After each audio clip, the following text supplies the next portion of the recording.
Good morning, good afternoon, and good evening, everybody. Thank you for tuning into another Supatease video. And in today's video, we are going to be breaking down everything that is going on with the Elemental Shaman so far in Midnight. What risks are they taking with the specialization? What are you going to be losing from your class kit? What are you going to be gaining? What are the advantages, the pros and cons? Have they hit their goals successfully with reducing its level of needless complexity and proc tracking and keybind bloat? Because let's be real here, Shaman was one of the most bloated when it came to keybinds and honestly procs as well, and there's a lot to cover, and there's still a lot of surprise as well, I think, for moving into the future. I was initially very excited about this kind of rework for Elemental Shaman. First thing you're going to notice is that a lot of your base abilities are exactly the same, except that you're going to be taking Voltaic Blaze in most situations, if not all situations, especially in dungeons, because it's just going to be replacing your Flame Shock, and it's going to be making it AoE because we're losing Magma Totem. So we're not going to have a way to apply AoE dots otherwise if you don't take it. But with Voltaic Blaze, it makes it really easy to just dot everything. And they've combined a lot of different effects into it as well. So it's a really powerful kind of just instant burst Maelstrom generator, and it's still going to be giving you the instant lava burst that you come to expect. But that is one nice adjustment for the baseline class rotation, is that you don't have to have the Magma Totem keybind anymore. It's all baked into that one, and it's still functioning the same. Now, we generate Maelstrom with Lava Burst, we generate Maelstrom with Chain Lightning still, we generate Maelstrom with Lightning Bolt, and we spend that on Earthquake and Earth Shock. The core fundamentals of the class are not changing, which I think is good. I think that, players have come to expect certain things with Elemental Shaman, and that core baseline is not changing. All that is changing is a lot of the extra keybinds and a lot of the needless proc tracking, because the first thing you're going to notice is that I have a Tempest proc, and I'm playing the Stormbringer Elemental Shaman build right now, and I didn't spend 300 Maelstrom to get it. And it's because they've changed the Stormbringer talent for Tempest now to just be a random proc.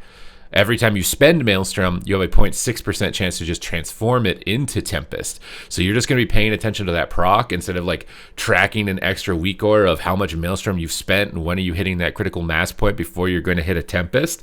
And it creates a little like spontaneity as well in the rotation. So it's not just always kind of builder spender. It creates a little bit more of a capstone moment. So I much prefer this, the RNG of it. But it also means that you could get like some really crazy moments. So I would imagine it's got some type of internal cooldown reduction on it. I think honestly this was a really good change. They've also removed the choice node between your elementals. You'll be able to get your fire elemental at all times now, along with the proccing elemental. And the proccing elemental with Stormbringer is really fun. So when you cast Stormkeeper, which is kind of your new main burst ability with Primordial Wave being removed, it's going to summon in another elemental, and that elemental is getting new synergies through the new talents from Stormbringer. So Storm Elemental will last longer and generate you 10 Maelstrom. So there's some cool synergies there, focusing in on the elementals without adding an extra keybind or really like proc that you need to track. It's just an extra effect that's added onto the existing ability that you were pretty much already using. Obviously, there's a new line of hero talents on the right side of Stormbringer as well, which include Ascendants upgrading your Lightning Bolt to Tempest. So it's not complete RNG. You'll have this RNG throughout your rotation, but you will have some certainty of a Tempest. So if there's some critical burst moment, right, you need to race down a mob that just spawned, or you're in PvP and you're trying to like maybe make a swap or something like that, isolated target, you will be able to have an on-demand Tempest on top of the RNG. So they've kind of covered their bases on that front. With the functionality of this, and I think it's nice. I think with Stormbringer, most of your RNG is focusing around Tempest procs, and then with Farseer, it's focusing around lava bursts and getting cool procs there. So I really like those changes to Elemental Shaman. Some of the things on like the baseline class tree that I think are awesome. One of them is that Ice Fury is gone. So if you want to take Frost Shock, it's purely because you want to slow. You don't have to worry about constantly figuring out like, oh, Ice Fury lit up and then this lit up and I've got like 6 spells lit up and my Maelstrom's capped. Do I spend that? And then my Primordial Wave is here. Do I need to You don't have to worry about any of that. It's just, do you want to slow a target? Press Frost Shock. That's it. It's the only thought you need to have. With that in that regard, but it does mean that you may be losing significant damage to go for this snare. I don't know how many other classes still have like their snares baked into their damage rotation, but obviously like losing a GCD in order to apply a slow, it's going to be a little bit more of a disadvantage to a class that might have it baked into their rotation, right? I'm thinking like a Demon Hunter when they use Blade Dance and they use Glaive Toss and they're automatically applying snares in their rotation. That's a bigger advantage to that, but it's definitely simplified the class a lot. Another thing too is if you're somebody who hates interrupting, they've increased the duration of the interrupt on wind shear to 4 seconds, which is significant, and the cooldown at 12 seconds. So this is a lot more powerful now. I don't know exactly how much the interrupt duration is in PvP because they've increased the interrupt duration for a lot of spells. It may be the fact that it's not increasing in PvP, but you'll be interrupting at least a little bit more infrequently, at least in PvE. You'll be interrupting a little bit more infrequently. They've obviously taken away the same talents that they have for Enhancement Shaman, so Stone Bulwark is gone. We don't have that. We're going to be able to get Earth Elemental, and that's going to be one of your main defensive cooldowns, along with Astral Shift still. You still have that. Still have a shield wall, for those big damage moments, whether it's a dungeon or PvP, you got those for exchange. You get Earth Elemental as like a quasi kind of just stamina boost, but also taunts monsters in PvE situations. Those are kind of your go-to defensive options. There are a lot of talents that are still not even done. It's like coming soon, come back later, coming soon, come back later. There's 3 of them right now on the class tree, and there's a ton of them on the spec tree. Like, I was surprised at how smooth the class played it's missing everything, right? It doesn't have its apex talents. These are the apex talents, which are going to be the capstone thing that really highlight everything. So it seems like this first iteration on the alpha is just, let's get rid of some keybinds. And they've done a great job of that. It feels a lot better with the amount of keybinds that they've stripped away. The gameplay feels a lot smoother. And then let's get rid of a lot of the proc tracking. Another one was getting your Stormkeeper, just randomly proc. Now instead, it's not going to do that. You don't have to worry about the Stormkeeper randomly procking and tracking that proc. Instead, Tempest just grants you a charge of Stormkeeper. This was another kind of like annoying thing with Stormbringer from my experience. It was like keeping track of that time in your head when you were going to get a free instant lightning bolt, trying to keep track of how much Maelstrom you spent you're going to be getting to the next Tempest. You don't have to worry about any of that stuff. You're basically, it's going to be no add-ons required. Just Flame Shock up, build Maelstrom, spend Maelstrom. Right? If it's AoE, it's going to be Earth Shock and Chain Lightning. If it's single target, it's going to be Lightning Bolt and Earth Shock. So I thought those were really cool. They also have some new talents that want to encourage you to use Lava Burst a little bit more into your rotation as well. I'm struggling to find it on the talent tree here because I was just looking at it a second ago. But there are times where you may want to incorporate Lava Burst now kind of into your single target or into your AoE rotation, because it's going to be taking the place of Primordial Wave in a lot of cases, where it's going to just be buffing the damage on the target, which feels a lot better. It feels a lot better. I really like the reduction of the keybinds. It feels really good to play. We still have the Stormkeeper gameplay. We still got Ascendance to grant us Tempest immediately on demand, which feels really nice.